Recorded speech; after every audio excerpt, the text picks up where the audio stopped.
Salve pessoal, tudo bem com vocês? Espero que sim. Hoje eu vou complementar um vídeo que eu fiz na primeira semana de janeiro que deu uma repercussão muito boa, surpreendentemente. Foi um vídeo mais pessoal em que eu falo sobre o porquê de eu não ser marxista. Eu gravei esse vídeo no final de 2024, pensando em algo ali mais leve para começar o ano, e ele acabou gerando um debate interessante. Isso veio ali a partir de perguntas que eu recebo, tanto nos comentários, quanto ali no Discord, e até em conversas com algumas pessoas. Eu aproveito, inclusive, para deixar um abraço aí para o Vitor do Maranhão, rapaz muito estudioso que vai ter um grande futuro se ele continuar interessado nas coisas desse jeito. Um abraço para o John de Joinville, que a gente conversou muito sobre isso também, que é um cara muito curioso e que isso é muito importante. Um abraço para o Pablo também, ali no Discord, né, que está sempre com curiosidade em relação aos debates e que acaba estimulando essas conversas. E aquele vídeo só saiu em parte por conta dessas discussões que a gente tem, e isso é algo muito bom que vem acontecendo aqui. Esse espaço ele tem me ajudado a debater as coisas, a conhecer coisas novas, discussões novas, e isso é muito importante. Como aquele vídeo teve uma repercussão relativamente boa, eu ainda não consegui acompanhar tudo que foi produzido depois, em torno daquela discussão. Eu vi que o Daniel fez vídeo, o Eribaldo Maia fez vídeo, o Pedro Ivo fez vídeo, teve outras lives aí também de outras pessoas. O Rafael Spoladori também, que é alguém que eu converso também sobre essa questão, fez uma live que também ajuda nesse debate, né? E aí foram horas de debate em lugares diferentes ali, e essa repercussão foi bem interessante. Eu confesso, dos que eu vi, o do Eribaldo me chamou muita atenção e eu acho que ele tem feito um debate muito massa lá no canal dele, e ele fez uma discussão super interessante sobre o vídeo. Eu acho que ele entendeu bem a proposta ali, o que eu estava trazendo e tudo. Além disso, eu recebi alguns questionamentos, mensagens e grupos que eu participo, que me motivou também a trazer esse vídeo aqui de hoje e ampliar essa reflexão.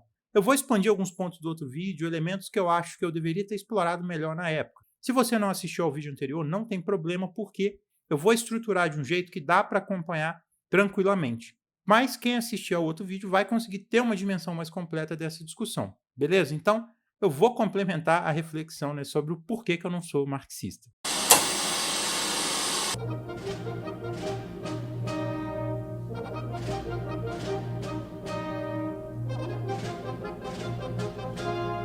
Antes de entrar no tema do vídeo, eu gostaria de agradecer quem tem acompanhado o canal. Eu já queria pedir para deixar o joinha, se inscrever quem ainda não é inscrito, ativar as notificações aí, caso queiram ser avisados quando nossos vídeos saírem. Queria agradecer o apoio dos membros, que é essencial para eu continuar fazendo esse trabalho. Para quem quiser apoiar, é só clicar em Seja Membro aí embaixo e ver os detalhes direitinho. Temos vídeos exclusivos, lives exclusivas, outros benefícios. Inclusive, essa semana saiu o primeiro vídeo exclusivo para membros do ano, onde eu estou debatendo um pouquinho sobre a teoria monetária moderna e o caso do Japão. Vou deixar o QR Code aqui na tela também, caso queiram apoiar o canal a partir do Pix. E para quem está chegando agora, fica o meu abraço de boas-vindas. Bom, gente, vamos lá. Como eu comentei na introdução, esse não vai ser um vídeo respondendo diretamente a todas as questões que surgiram, até porque se fosse ele teria horas e horas e horas de duração, e eu não tenho condições de fazer algo tão longo assim. Então a minha ideia é trazer um vídeo mais geral, tocando em alguns pontos, ampliando outros elementos, para que a discussão continue de uma forma mais objetiva, de uma forma até interessante para todo mundo. A primeira coisa que eu preciso destacar é que houve uma série de questionamentos e respostas que, a meu ver, não capturaram a premissa e a natureza do outro vídeo. Eu deixei claro naquele momento que aquilo não era um tratado, não era uma tentativa de refutação do Marx, não era sequer uma análise mais rigorosa do Marx. Então, se fosse para fazer isso, o vídeo teria sido produzido de uma forma completamente diferente, com um debate mais amplo, mais referência, com um tom menos pessoal. O que eu apresentei foi algo pessoal, o meu ponto de vista sobre algumas questões, explicando o porquê de eu não me considerar marxista. Ainda assim, eu vi algumas respostas e críticas ali que não fazem sentido dentro desse contexto. Era uma questão de opinião, um relato pessoal, e não uma tentativa de provar que o Marx estava errado ou o marxismo está errado. Era simplesmente a minha percepção sobre certos aspectos do marxismo. É claro que eu posso ter uma interpretação errada sobre um ponto ou outro, e isso é algo que eu sempre estou disposto a enxergar e reconhecer. Mas o que passou batido ali em alguns comentários é que eu não compartilho das premissas marxistas, né, de boa parte das premissas marxistas da interpretação da realidade. E isso é simples. Eu não acho que o corpo de reflexões produzidas ali por essa lente teórica do marxismo são irrelevantes, são errados, ou são todos errados, né? Eu acho que tem muita coisa boa, tem coisa que tem que ser lida, debatida, mas eu não me guio por essa lente. Dito isso, eu quero fazer um aprofundamento sobre essa questão do interesse, da pesquisa, especialmente do âmbito acadêmico, que é algo que o momento pede. Assim, gente, vamos pensar um pouco como que funciona esse processo de pesquisa e como que você se posiciona em termos de lente teórica. E sobre trazer ali também para si certas compreensões, certas visões de mundo que vão guiar a sua atuação, a sua leitura da realidade, muitas vezes até a sua pesquisa acadêmica. E para ajudar vocês a entenderem isso, eu vou compartilhar o meu histórico com o marxismo para vocês entenderem. Eu comecei a minha trajetória acadêmica na faculdade de psicologia e foi ali que eu me aproximei logo no início de grupos ligados ao PSTU. Naquela época, o PSTU tinha uma presença muito forte na minha universidade, depois eu tive ali uma proximidade com certos professores que também eram marxistas, que acabavam ali frequentando esse círculo da galera mais da esquerda e tal. E essa experiência teórica também se conectou com a questão prática. Eu participei de eventos, de congressos, e em determinado momento eu me envolvi com o movimento estudantil, até ali mais ou menos 2016, que é o momento ali em que o PSTU começa a mergulhar e o PCB começa a crescer com mais força. Eu passei a participar de centro acadêmico, atuar em movimento próximo ali às pessoas que compartilhavam esses debates aí do marxismo. E aí eu cheguei a quase me transferir para a Faculdade de Serviço Social, que é a única faculdade que a gente pode dizer que tem uma maioria marxista. Eu queria aprofundar um pouco mais essa pesquisa, especialmente por conta do debate sobre o fim da União Soviética. E aqui é uma premissa pessoal minha que vai aparecer nesse vídeo de forma meio inconsciente, né? E vocês vão perceber que vocês vão entender quando chegar lá, né? Que é o seguinte, isso acaba influenciando a minha visão de mundo, e eu meio que já falei isso antes, quem me acompanha sabe disso. Eu tenho por mim que parte do fracasso da União Soviética se dá por elementos dogmáticos do marxismo e do leninismo. E eu queria ir lá para o serviço social, estudar isso mais a fundo, mas acabou que eu fui por outro caminho. E aqui entra um ponto crucial nessa questão, nessa discussão que eu quero trazer para vocês. Se eu não me vejo representado pelas premissas de uma determinada corrente teórica, por que eu vou me aprofundar nela? A não ser que eu queira fazer uma crítica sistemática, mais organizada, entrar de cabeça no debate de ideias sobre ela, eu não vou me preocupar em ficar garimpando autor e tese sobre ela como se estivesse fazendo uma pesquisa de mestrado ou de doutorado.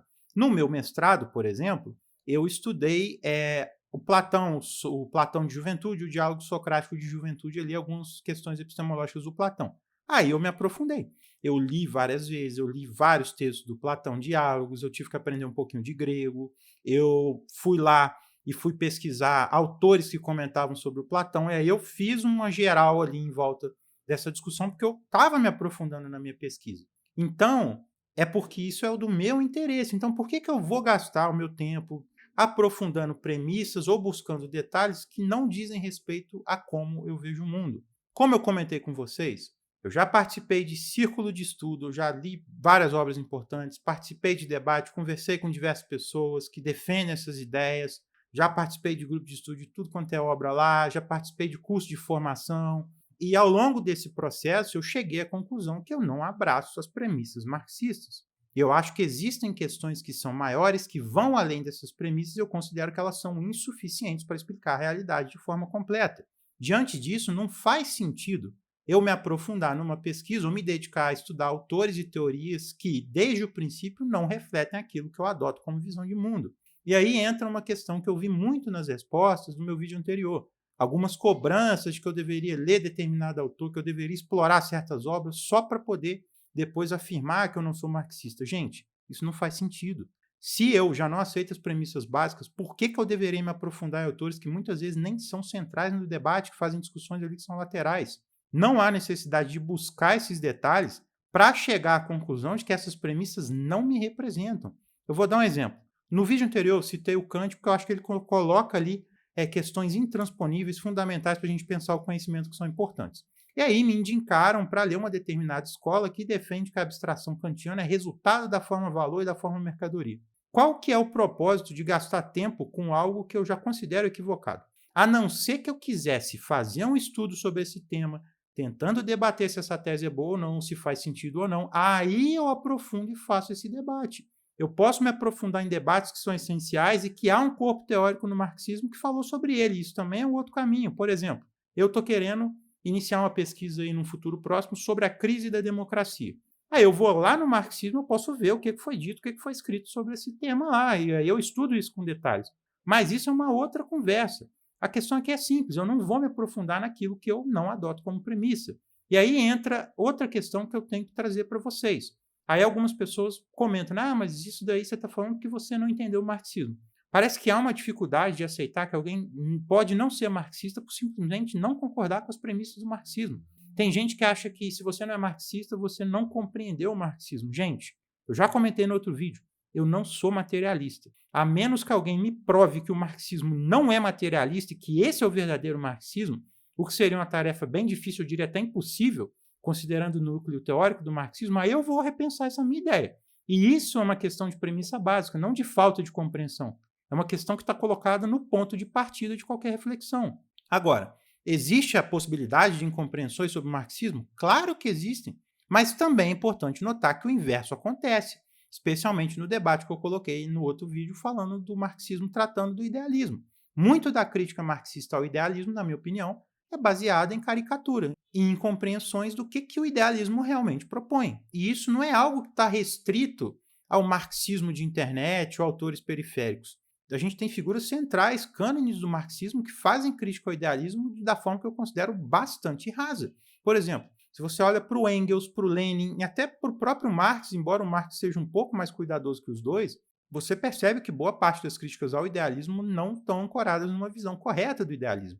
E aí é um debate que muitas vezes ignora nuances importantes ou apresenta distorções para simplificar o ataque. Então, vejam, gente, a questão aqui não é apenas sobre compreender ou não o marxismo, é sobre você reconhecer que há discordâncias legítimas em relação a essas questões que não precisam ser invalidadas como argumento de que a pessoa não entendeu direito. E aqui eu já quero trazer um ponto que talvez seja alguém levante como um questionamento, né? Seria uma contradição da minha parte apontar isso? Ou seja, dizem que existem círculos do marxismo que, na minha visão, não entenderam o idealismo e fazem críticas incorretas ao idealismo. E aí poderiam me acusar de estar fazendo o mesmo, de estar fazendo essa mesma coisa com o marxismo, tendo uma incompreensão ali do marxismo e fazendo críticas incorretas. Vejam, tem uma diferença fundamental aqui. Eu não estou tentando invalidar o marxismo. O que eu estou falando é que os princípios do marxismo não me guiam.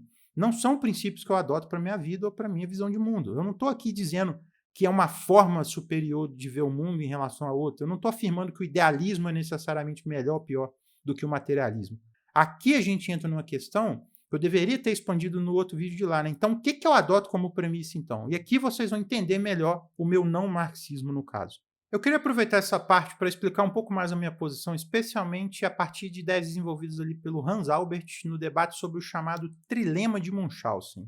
Para quem me acompanha já viu eu falar isso antes, então vocês já vão, vai ser até meio repetitivo. Para quem não conhece, o trilema de Munchausen é a ideia de que não existe uma fundamentação última e definitiva para o conhecimento. O Hans Albert ele pega uma inspiração ali no ceticismo antigo, no trilema de Agripa, que originalmente tem essas mesmas questões, né?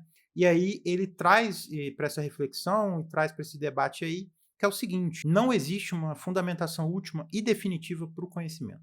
Toda tentativa de justificar um conhecimento acaba caindo em uma das três alternativas. Ou você entra numa circularidade, você acaba justificando aquilo que você quer fundamentar a partir de algo que já está dado, então você entra num raciocínio circular, e aí a conclusão e a premissa elas se sustentam mutuamente, o que é impossível. Ou você faz uma regressão infinita que você nunca para, e aí cada argumento ele precisa de outro argumento anterior sem nunca chegar a uma base final. Ou, por fim, você recorre a um ponto de parada arbitrário, onde você simplesmente afirma que algo é verdadeiro e sem justificar e pronto. Isso é verdadeiro, eu parto disso como dado e pronto. O que isso significa na prática? Significa que, para mim, a busca por uma certeza absoluta, uma premissa base que fundamenta todo o conhecimento, todas as ideias que a gente tem sobre o mundo, sempre vai incorrer em dificuldade. Isso não é só um problema filosófico abstrato. Isso é algo que me orienta profundamente na forma como eu vejo e analiso o mundo. Para mim, a questão não é buscar um ponto de apoio absoluto, mas sim manter uma postura crítica, questionadora, aberta ao diálogo e à revisão. Eu acho que essa questão dessa dificuldade da fundamentação do conhecimento está colocada aí. O conhecimento não é algo que se constrói sobre fundamentos inquestionáveis, mas é algo que se desenvolve no debate, na troca de ideias, na confrontação entre diferentes perspectivas. E aí, quando eu olho para certos sistemas de pensamento que aparentam reivindicar para si uma superioridade epistemológica nesses termos, e aqui eu incluo o marxismo em alguns aspectos, isso não ressoa comigo.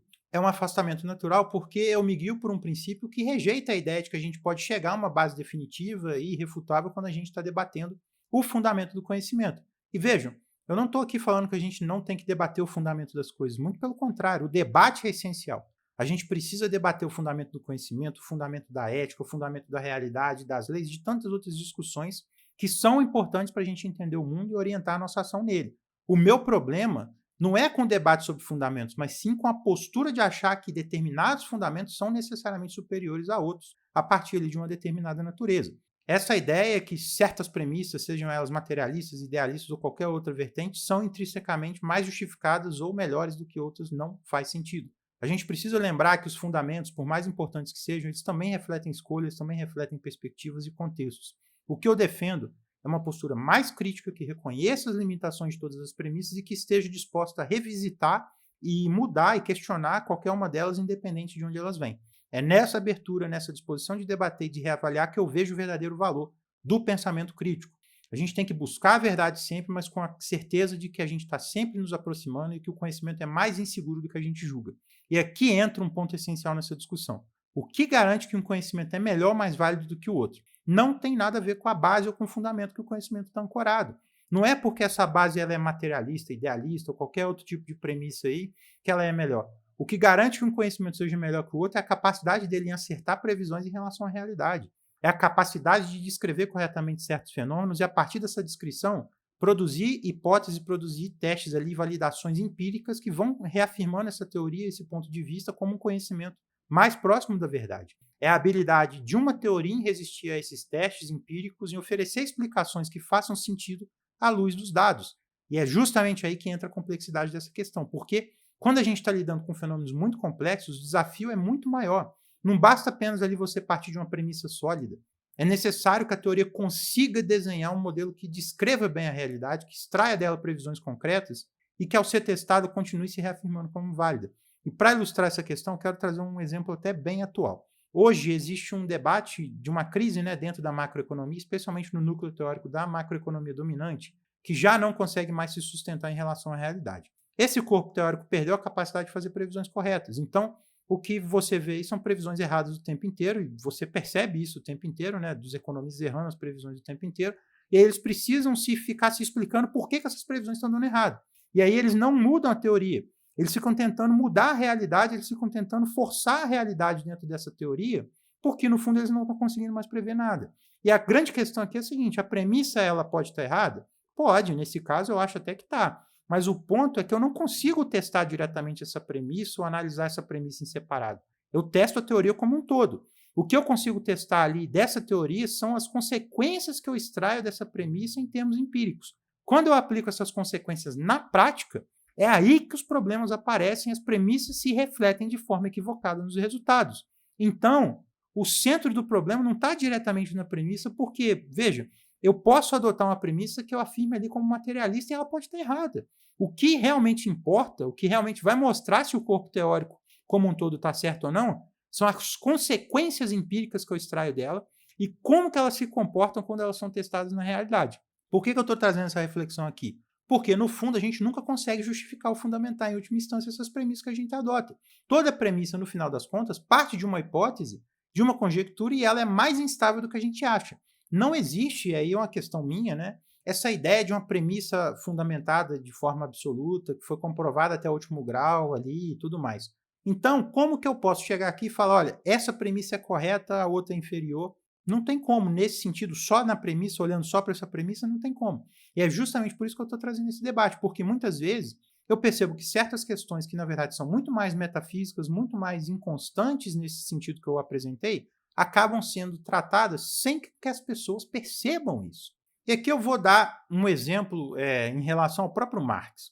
Na obra dele, para uma crítica da economia política, o Marx apresenta uma afirmação ali que também é repetida em vários outros lugares e é repetida pelo Engels, que é o seguinte: cada forma de produção gera suas próprias relações jurídicas e formas de governo. Essa proposição, ela está buscando descrever como que as relações sociais e políticas emergem das condições materiais de produção, estruturando ali o que depois se debate sobre a tal da superestrutura, né? Contudo, quando a gente propõe essa afirmação, ela tem um caráter universal. O Marx também parece que está tentando fazer isso numa questão universal, e aí tem essa tensão entre a especificidade histórica do materialismo dele e esse tom metafísico implícito nessa generalização. A afirmação do Marx ela pode ser interpretada como uma proposição universal. Em qualquer época, uma forma de produção condiciona ali, estrutura relações jurídicas e formas de governo. E essa proposição ela é repetida em outras obras, em outros autores, como Engels, o Lenin, que a gente vai tratar daqui a pouco, inclusive. No entanto, o materialismo histórico ele rejeita leis metafísicas atemporais. pois a história para o Marx é uma dinâmica concreta situada em condições materiais específicas. Então, isso gera uma seguinte questão: como sustentar uma afirmação universal nesse sentido sem recorrer a princípios metafísicos que estão transcendendo o contexto histórico que está colocado? Uma interpretação possível é que o Marx não propõe uma causalidade fixa ou metafísica, mas sim uma tendência histórica observável. A relação entre base econômica e superestrutura seria um padrão empírico derivado da experiência histórica, não uma necessidade transcendente. Essa solução ela tenta evitar ali que a teoria do Marx seja lida como determinista e tal. Apesar dessa tentativa, essa ideia ela, de uma relação necessária entre produção e superestrutura já pode soar metafísica, já que está sugerindo uma conexão inerente que transcende a especificidade desse contexto histórico específico. Ela está projetando isso para outros lugares. Se cada forma de produção gera relações jurídicas e políticas, essa geração é sempre mediada por condições históricas concretas, não é? Ou será que tem um princípio universal implícito que escapa do próprio materialismo do Marx? Na hora que você universaliza essa relação entre base e superestrutura, o Marx parece que ele está se aproximando de um tom metafísico que ele mesmo está tentando evitar. E tem outra coisa, nessa forma menos forte dessa tese, você ainda tem uma dificuldade. Você tem como afirmar isso para todas as realidades históricas, todos os outros períodos? E aí você incorre naquele erro da verificação que eu já comentei atrás em outros vídeos. Você vai buscar na realidade, você vai projetar na realidade o que você quer ver e confirma suas predisposições teóricas. E em termos epistemológicos, essa afirmação acaba perdendo força. Essa tensão entre a historicidade concreta ali do materialismo histórico e a universalidade dessa relação causal aí é uma questão em aberto que permite algumas interpretações. E aí vocês percebem o que eu falei antes? Da minha percepção, é muito evidente que isso é um pressuposto que não tem uma fundamentação tão firme assim, mas que é um princípio que é usado para ler a realidade. Então, a meu ver, isso está sustentado dentro daquela insegurança, dentro daquela inconstância que eu trouxe antes. Se você analisa essa tese a partir de uma perspectiva de uma regra universal, de uma espécie de lei social, você não está justificado a dar esse salto. E aí entra de novo nesse debate que eu trouxe aqui. Mas o problema maior, a meu ver, é com o Engels. E aqui a gente entra no outro ponto que pode ser até bem polêmico. Algumas das respostas que eu vi ao meu primeiro vídeo foram no sentido de que eu estaria criticando um certo marxismo vulgar não representativo do marxismo como um todo. Aí entraria um marxismo monolítico, algo que seria uma espécie de empirismo vulgar, apenas uma reprodução direta da consciência em relação à matéria, em relação ao empírico, só que quando a gente observa o desenvolvimento histórico do marxismo, essa situação é um pouco mais complexa. Se a gente olha para as tendências históricas dentro do marxismo, a gente vê que existem certas interpretações que buscaram consolidar e sistematizar o que seria ali o núcleo do pensamento marxista. E uma dessas interpretações fundamentais, talvez a principal, ela vem do Engels, que se a gente for pensar, é o número 2 do marxismo, o grande companheiro do Marx.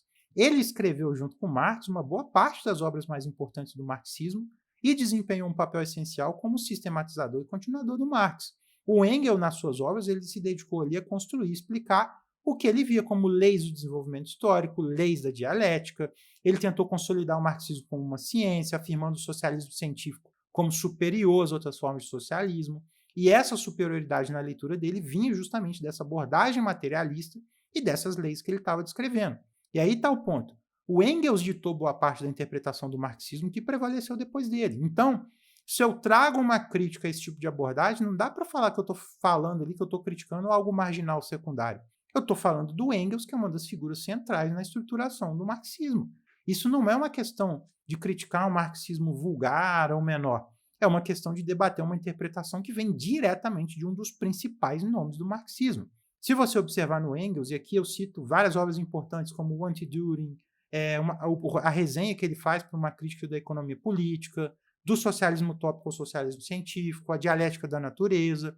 O que ele tenta fazer é uma espécie de modelo teórico, um princípio geral do marxismo para ser aplicado à realidade. E, na minha opinião, esse movimento ele acaba por empobrecer o próprio marxismo e ele acaba criando mais problemas do que soluções. E vale destacar que essa crítica ao Engels não é uma opinião isolada minha. Hoje já existe um debate muito sério sobre até que ponto o Engels e o Marx são tão compatíveis assim. Existem discussões acadêmicas que questionam se o Engels, na sua tentativa ali de sistematizar o marxismo, ele não acabou deturpando certos elementos, ou indo por outros caminhos que o Marx não teria ido, ou que ele não foi, ou até que ele proibiu de ir. Então, por exemplo, quando o Engels trabalha essa questão de conceitos ali como infraestrutura e superestrutura, que eu comentei antes, ele acaba ampliando essa relação, ele hipertrofia essa relação e transforma isso numa fórmula geral para análise histórica e social. E aí é algo que talvez nem é tão explícito assim ou sistemático no próprio Marx. E isso se repete em vários outros princípios que o Engels aborda, como as leis da dialética, as leis do desenvolvimento histórico, que ele busca consolidar como universais e aplicáveis em qualquer contexto. Esse esforço de sistematização, que muitos veem como um mérito do Engels, pode ser justamente a origem de certos problemas do marxismo. O que para o Marx era mais flexível, mais aberto a interpretações, no Engels muitas vezes ganha contornos mais rígidos, mais fixos. E para fechar essa questão do Engels, um ponto muito importante que ele aborda é que é a tentativa de comparar as leis do desenvolvimento histórico, ou leis da evolução histórica formuladas pelo marxismo, segundo ele, com as leis da evolução biológica do darwinismo. O darwinismo estava em alta na época, e aí ele já tinha toda essa questão de tentar ancorar certas teorias e aproximar ali em relação ao darwinismo, e aí ele tenta criar um paralelo entre a evolução das espécies, guiadas pela seleção natural, e a evolução das sociedades, guiada por leis históricas. O problema aqui é que essa comparação acaba reforçando uma espécie de determinismo vulgar. Por quê? No campo da biologia faz sentido falar nessas leis. O princípio da seleção natural ele acontece independente do ser humano. Você tem uma variação, essa variação ela é selecionada pela natureza. Então, ele está operando independente de qualquer intenção, de qualquer ação humana, mas quando a gente traz isso para a história, o cenário muda. Se eu defendo, como Engels tenta fazer, que existem leis de evolução histórica similares à da biologia, eu corro o risco de expulsar da análise elementos fundamentais como a vontade humana, a liberdade humana, o papel da ação individual e coletiva na transformação da sociedade, e isso gera uma contradição muito séria. Se eu defendo, como Engels tenta fazer, que existem leis de evolução histórica, porque se de um lado eu insisto nessas leis rígidas, eu preciso admitir que a história funciona de forma impessoal, independente das escolhas humanas, o que diminui, na minha opinião, o espaço para a liberdade. Mas, se por outro lado eu admito que a liberdade, a vontade, ela tem um papel essencial na história, então eu enfraqueço essa ideia de leis universais que operam como Engels tenta defender. Essa comparação com o darwinismo, na minha opinião, ao tentar legitimar o marxismo como algo científico, acaba gerando uma simplificação excessiva da complexidade histórica e do próprio papel do ser humano nessa dinâmica aí. Isso cria uma espécie de embrião, e aí eu acho que isso tudo no completo aí, isso cria uma espécie de embrião ali para um marxismo dogmático que acaba sendo adotado posteriormente. E por fim eu trago aqui um exemplo de como, na minha opinião, essa concepção desenvolvida pelo Engels desemboca em certas interpretações do Lenin. O Lenin também, vale dizer, ele pode ser classificado como marxismo vulgar, ele é sem dúvida uma das figuras centrais do marxismo do século XX, talvez ele disputando esse posto com o Mao Tse-tung. Ele é um pensador sofisticado, ele é um estrategista político de peso, mas ainda assim eu acredito que a influência do Engels traz algumas questões aqui que eu trouxe antes. O Lenin segue uma lógica interpretativa que, na minha opinião, deriva diretamente dessa abordagem sistematizada e esquematizada que o Engels propôs. E aqui eu preciso trazer uma citação só para ilustrar isso, né? Eu nem queria botar a citação aqui para não forçar a barra, não deixar um negócio meio maçante, mas nesse caso é importante porque ilustra de forma clara o ponto que eu estou discutindo aqui. No texto, as três fontes e as três partes constitutivas do marxismo, o Lenin escreve o seguinte, abre aspas, a história da filosofia e a história da ciência social ensinam com toda a clareza que no marxismo não há nada que se assemelhe ao sectarismo no sentido de uma doutrina fechada em si mesma, petrificada, surgida à margem da estrada real do desenvolvimento da civilização mundial. Até aqui, parece um reconhecimento interessante que mostra o marxismo como algo aberto, dinâmico, dialogando com outras concepções. Mas no parágrafo seguinte ele escreve o seguinte, abre aspas, a doutrina de Marx é onipotente porque é exata, é completa e harmoniosa, dando aos homens uma concepção integral do mundo e inconciliável com toda superstição, com toda a reação e com toda a defesa da opressão burguesa. Vocês percebem como que essas duas passagens elas não se sustentam logicamente quando elas são confrontadas? De um lado, ele afirma que não tem sectarismo, que o marxismo não é uma doutrina fechada. Mas no parágrafo seguinte, ele afirma que a doutrina é completa, harmoniosa, omnipotente, porque é exata. Como que algo pode ser completo e exato, mas não fechado ou sectário? Isso, para mim, mostra justamente o problema de certas interpretações do marxismo que herdam esse esquematismo teórico que eu comentei antes. Para fechar, eu quero trazer uma outra citação do Lenin, quase no final do texto, e ele escreve o seguinte, abre aspas, só o materialismo filosófico do Marx indicou ao proletariado a saída da escravidão espiritual em que vegetaram até hoje todas as classes oprimidas. Só a teoria econômica do Marx explicou a situação real do proletariado no conjunto do regime capitalista. Agora, vamos pensar sobre isso. O que o Lenin está falando aqui basicamente é que só a teoria do Marx, só o materialismo filosófico do Marx e a teoria econômica dele são capazes de explicar a situação do proletariado e aprofundar ali, apontar uma saída para a opressão. Se você segue essa linha de raciocínio, você está na prática dizendo que qualquer interpretação fora do materialismo marxista ou da economia marxista não é apenas insuficiente, mas por extensão você está falando que essas interpretações contribuem para manter a exploração do proletariado. E na minha opinião, gente, e aí vocês podem discordar, não tem problema, essa visão é dogmática. Por quê? Porque ela não abre espaço para nenhuma interpretação ou possibilidade teórica para fora disso ser relevante nesse aspecto. É uma concepção que só aceita como correta e verdadeira a lente do marxismo, desconsiderando outras leituras ou abordagens que poderiam complementar, corrigir ou até mesmo desafiar certos pressupostos. Isso, para mim, vai contra a própria ideia de abertura e debate e desenvolvimento crítico em relação ao conhecimento.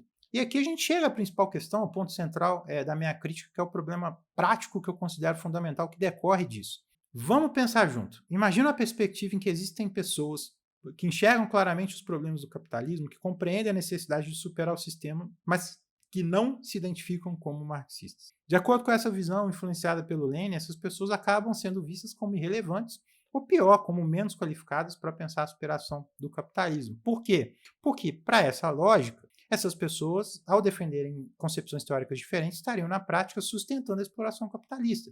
E aí você cria uma dinâmica que, na minha visão, enfraquece qualquer movimento de superação do capitalismo. Se você restringe essa luta exclusivamente ao marxismo, exclusivamente à interpretação correta marxista da realidade, você automaticamente desconsidera e deslegitima outras perspectivas que poderiam sim contribuir para esse processo de mudança. E no final das contas, isso gera dificuldade em construir um movimento mais amplo, mais fortalecido, com ampliação popular, inclusive, né? E realmente capaz de enfrentar e superar o sistema capitalista, especialmente agora no século XXI, em 2025, quando você já teve as experiências do socialismo, você já teve uma série de experiências que tiveram ali uma série de problemas. E aqui eu volto àquela questão que eu mencionei lá atrás sobre a importância da gente ter um pouco mais de flexibilidade nesse debate. Isso é muito crucial quando a gente está discutindo princípios que guiam as nossas ações e interpretações.